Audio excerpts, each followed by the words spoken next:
এই দেশে 17 মিনিটে সংবিধান সংশোধন হয়ে গেছে, 17 মিনিটে 1975 সালে। পরবর্তী সময়ে আমরা দেখি সংবিধান সংশোধন করতে চাইলে সংশোধন করে কি করে, তার একটা উদাহরণ দেই। তত্ত্বাবধায়ক সরকার বাতিল করা হয়েছে সংবিধানের ওই ব্যবস্থা ব্যবহার করে যেখানে শুধুমাত্র 2/3 একটা দলের থাকলেই সংবিধান সংশোধন করে ফেলা যায়। তত্ত্বাবধায়ক সরকারের ব্যাপারে বাংলাদেশের মানুষের বিপুল সংখ্যাগরিষ্ঠ মানুষের দাবি ছিল, সমর্থন ছিল, এবং তিনটে অন্তত পক্ষে তিনটে নির্বাচন আমরা করতে পেরেছি যেগুলো সকলে গ্রহণযোগ্য তত্ত্বাবধায়ক সরকার ব্যবস্থার মাধ্যমে। সেই তত্ত্বাবধায়ক সরকার ব্যবস্থা বাতিল করা হয়েছে 2/3 জোরে। আপনার আমাকে জিজ্ঞাসা করা হয়নি। রাজনৈতিক দলগুলো একমত হয়েছেন যে কেবল 2/3 যথেষ্ট নয়, যদি মৌলিক বিষয় হয় তাহলে এটা গণভোটে দিতে হবে। শুধু তাই না, আমরা প্রস্তাব করেছি শুধুমাত্র 2/3 যাতে না হয় সেই জন্য একটা উচ্চ কক্ষ তৈরি করা 100 জনের। এই 100 জন কোথা থেকে আসবে? আমরা বলছি যে আমরা যাদেরকে ভোট দেব সেই সংখ্যার অনুপাতে যেই দল 100% ভোট পাবে সে 100 জনের একটা সিট পাবে।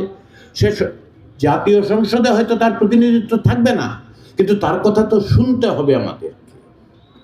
এই যে 1% মানুষ, 2% মানুষ, 5% মানুষ ভোট দিল, তাদের কথা কি আমরা শুনবো না?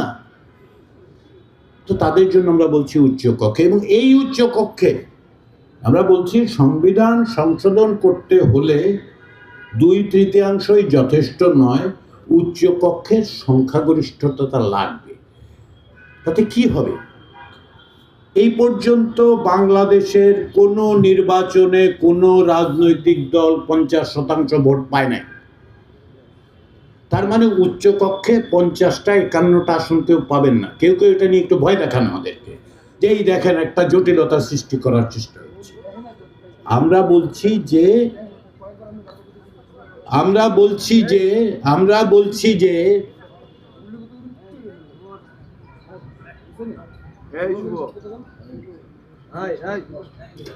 বলছি যে উচ্চ কক্ষে সংখ্যাগরিষ্ঠতা লাগবে, মানে 51 জনের সমর্থন লাগবে।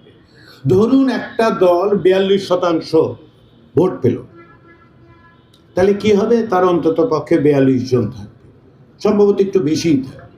তাহলে তার 7-8টা লোক দরকার হবে। এই 7-8টা লোক আসবে কোথা থেকে? অন্য দল থেকে আসবে। তো যদি এমন কোনো সংবিধান সংশোধিত হয় যা এতই গুরুত্বপূর্ণ, জাতির জন্য এতই প্রয়োজনীয়, সেটার জন্য 7-8টা ভিন্ন দলের লোক একমত হতে পারবে না? তার কাছে কি আমরা বোঝাতে পারবো না?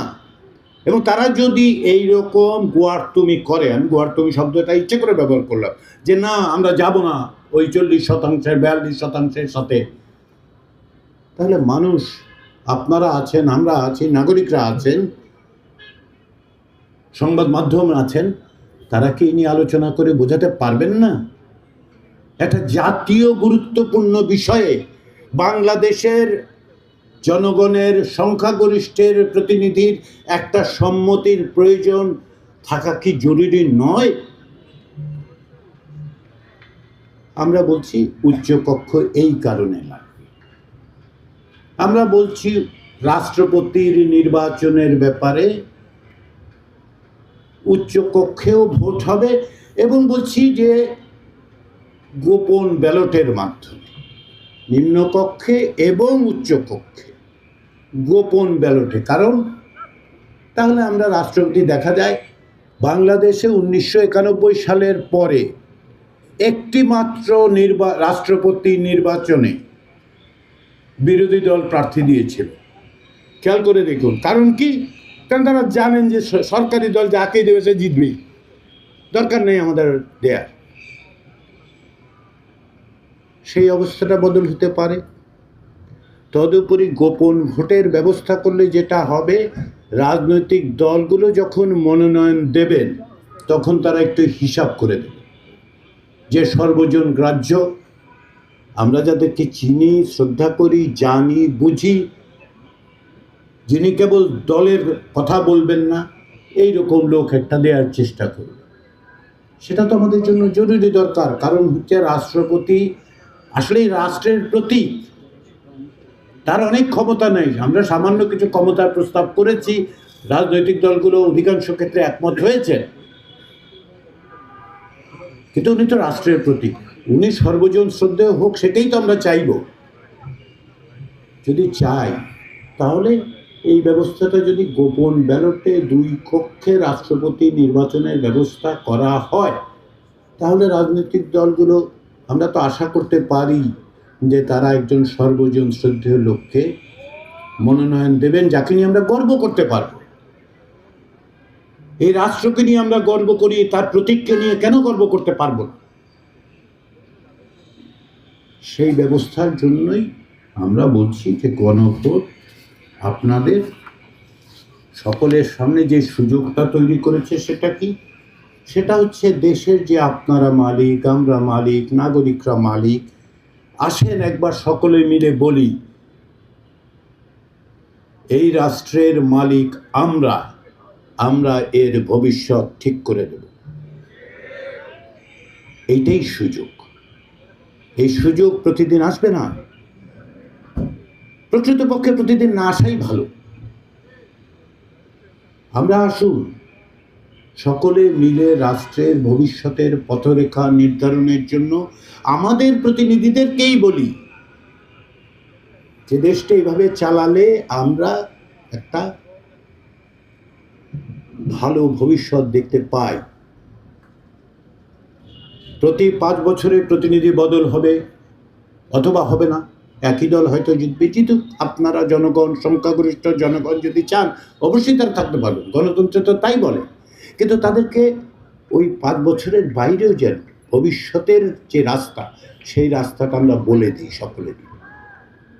অতীতে যে সমস্ত গণভোট হয়েছে, আগে সিদ্ধান্ত হয়েছে, পরে সম্মতি চাওয়া হয়েছে, এইবার আগে সম্মতি চাওয়া হচ্ছে, পরে তা বাস্তবায়নের ব্যবস্থা করা হচ্ছে। এইটা হচ্ছে পার্থক্য। আগে আপনি, তারপরে আপনার প্রতিনিধি, আপনাকে ছাড়া আপনার প্রতিনিধি নয়। সেটাই আপনার হাতে, আমার হাতে, বাংলাদেশের 13 কোটি ভোটারের হাতে চাবির মতো করে তুলে দেওয়া হচ্ছে। এই চাবি দিয়ে দরজা খুলুন,